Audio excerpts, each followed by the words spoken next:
5 होते अनुष्का सचिन पट्टोळे सचिन वायदंडे फौजी विसापूर गाड्या सुटल्या 6 वरती पळतायत लोणंदकर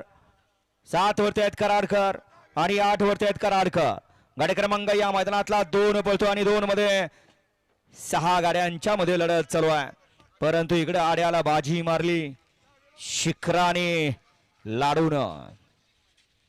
गाडी क्रमांक 2 चा निघाला आज क्रमांक 2 वर धावलेली गाडी खंडोबा प्रसन्न राजवीर गुंजुले लेंगरे या गाडीचा 1 नंबर आला विजेता बैलगाडी मालकाचं त्यावरती बसलेला सोमाचा हार्दिक अभिनंदन सुंदर अशी गाडी पळाली उजवीला पळाला राजवीर गुंजुले लेंगरे मादर मुठ्ठीकरांचा या ठिकाणी शिखरा पळाला तजवेल डावीला पळाला राजेंद्र गाडी भोपर्डी भरत कवान कुमटे यांच्या ठिकाणी लाडू पळाला सुंदर गाडी सेमीला पास गेली पलटण तालुक्याची मुलुक मैदानी टोप चौमानावर विजेत्या बैलगाडी मालकाचं सोमाचं हार्दिक अभिनंदन गाडी सेमीला पात्र लाडू आणि शिखराची